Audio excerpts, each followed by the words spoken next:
नमस्कार, आप देख रहे हैं नेशन वन। मैं हूं कनक बिष्ट।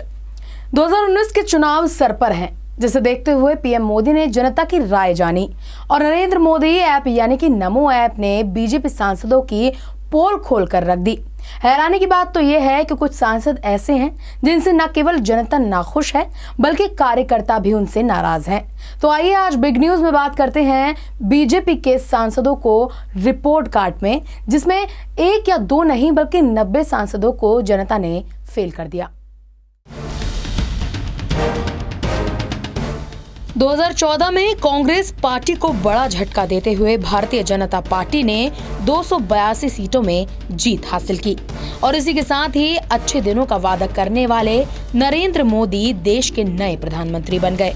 लेकिन अब जब मोदी सरकार के 5 साल पूरे होने वाले हैं और 2019 में फिर एक बार चुनावी रण पर उतरना है, ऐसे में पीएम मोदी ने सरकार के 4 साल पूरा करने पर नमो ऐप पर लोगों से सरकार के कामकाज पर राय मांगी थी, जिसमें जनता की मिली प्रतिक्रिया में करीब 90 सांसद ऐसे सामने आए हैं जिन्होंने मोदी सरकार में रहते हुए पिछले 4 सालों में जनता को खुश नहीं किया, जिनके काम से ना तो जनता सहमत है और ना ही कार्यकर्ता।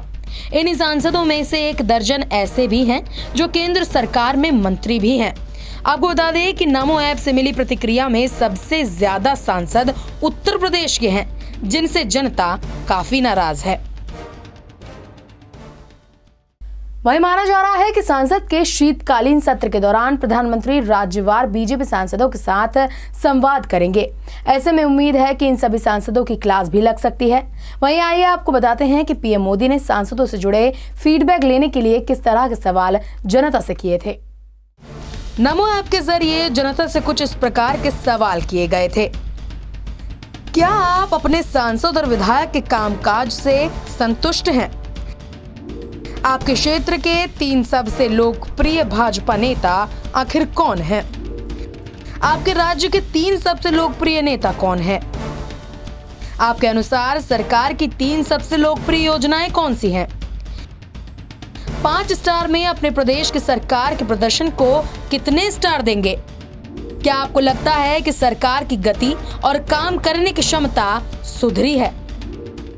तो ये थे वो सवाल जिससे ये तय किया गया कि मोदी सरकार में काम कर रहे जनता के प्रतिनिधि किस तरह से जनता का ख्याल रख रहे हैं और सरकार की योजनाओं से जनता को फायदा पहुंचा रहे हैं। वहीं हैरानी की बात तो यह है कि अब तक के सबसे सख्त सीएम माने जाने वाले योगी आदित्यनाथ के राज में सांसद अपना काम ठीक से नहीं कर रहे हैं। जनता उनके काम से खुश नहीं है।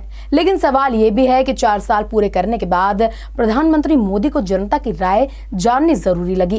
क्या ये राय पहले जाननी नहीं चाहिए थी, ताकि जनता के लिए जो प्रतिनिधि अपना काम ठीक से नहीं कर रहे हैं उनकी क्लास ली जाए? क्योंकि जिन्होंने 4 साल में जनता के लिए कुछ नहीं किया, तो अब कुछ महीनों में जनता के लिए क्या करेंगे?